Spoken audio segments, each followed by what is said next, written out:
अपन बात करेंगे आज हमारे जो 9th चैप्टर है उससे जुड़े कुछ क्वेश्चंस और उसका इंट्रोडक्शन, इनके बारे में हम ब्रीफली बात करेंगे।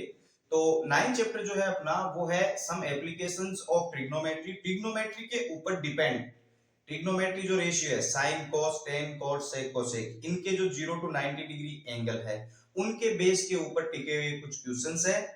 और उन क्वेश्चंस को बताने से पहले मैं आपको थोड़ा बहुत बताना चाहूंगा इसके बारे में। जैसे कि मान लो कि यहाँ पे कोई ऑब्जर्वर खड़ा है, ठीक है। ऑब्जर्वर मतलब आई पॉइंट है अपना, यहां से हम देख रहे हैं।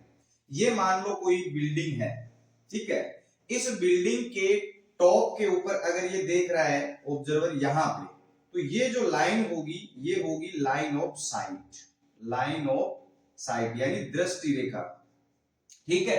अब एक चीज यहां पे आ जाती है कि ये बिल्डिंग है, तो जहां पे ऑब्जर्वर खड़ा है, आई पॉइंट है जहां से वो देख रहा है, वहां से एकदम हॉरिजॉन्टल लाइन, हॉरिजॉन्टल जो लाइन होती है एकदम जो धरातल के समांतर जो लाइन होती है, धरातल पे जो लाइन बनती है, और लाइन ऑफ साइट, इनके बीच का जो ये एंगल होता है इसको बोला जाता है एंगल ऑफ इलिवेशन, ठीक है।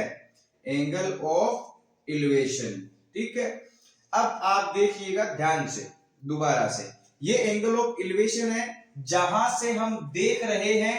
जैसे सामने हम इधर देख रहे हैं, तो या सामने यानी ये धरातल है, इसके समांतर यानी कि पैरेलल अगर हम देख रहे हैं से ऊपर यहां से देख रहे तो हमारी जो आंख के सामने एकदम जो पैरेलल लाइन बनती है धरातल के, वो लाइन, और जहां हम देख रहे हैं इस रेखा से जो लाइन बन रही है हमारी आई से, आई कांटेक्ट से जो लाइन बनती है, वहां इन दोनों के बीच का जो एंगल है वो कहलाएगा एंगल ऑफ इलिवेशन, ठीक है। अगर मान लो ऑब्जर्वर बिल्डिंग के टॉप के ऊपर खड़ा है, ठीक है, और यहां नीचे देख रहा है, इस साइड अगर नीचे देख रहा है, तो ऑब्जर्वर की आंखों के सामने समांतर, धरातल के समांतर, फिर से एकदम जमीन के समांतर एक लाइन आंखों के एकदम सामने, और जहां ऑब्जर्वर देख रहा है जिस पॉइंट को, ये वाली लाइन, ठीक है, जहां उसकी आंख पड़ रही है, उसकी नजर पड़ रही है ऐसे, वो वाली लाइन, इन दोनों के बीच का जो एंगल है वो कहलाता है एंगल ऑफ डिप्रेशन, ठीक है। एंगल ऑफ डिप्रेशन कहलाता है। ये दो चीज इस चैप्टर में बहुत ज्यादा काम में आने वाली है। आपको पता होना चाहिए कि कौन सा एंगल ऑफ डिप्रेशन है और कौन सा एंगल ऑफ इलिवेशन है।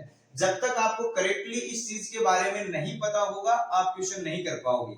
इसलिए ये जो इंट्रोडक्शन था इसमें तीन चीज मोस्ट इंपोर्टेंट है, angle of depression, angle of elevation and line of sight. इन चीजों के ऊपर, इन तीनों के ऊपर बेस्ड कुछ क्वेश्चंस हैं, उनको अपन करेंगे चैप्टर के अंदर, ठीक है। अगर आपको कुछ दिक्कत हो, नहीं समझ में आया, then you can comment me, आपको बिल्कुल बताया जाएगा, बेझिझक बताया जाएगा। तो ये जो था मैटर था, छोटा सा मैटर है, कोई खास मैटर नहीं है।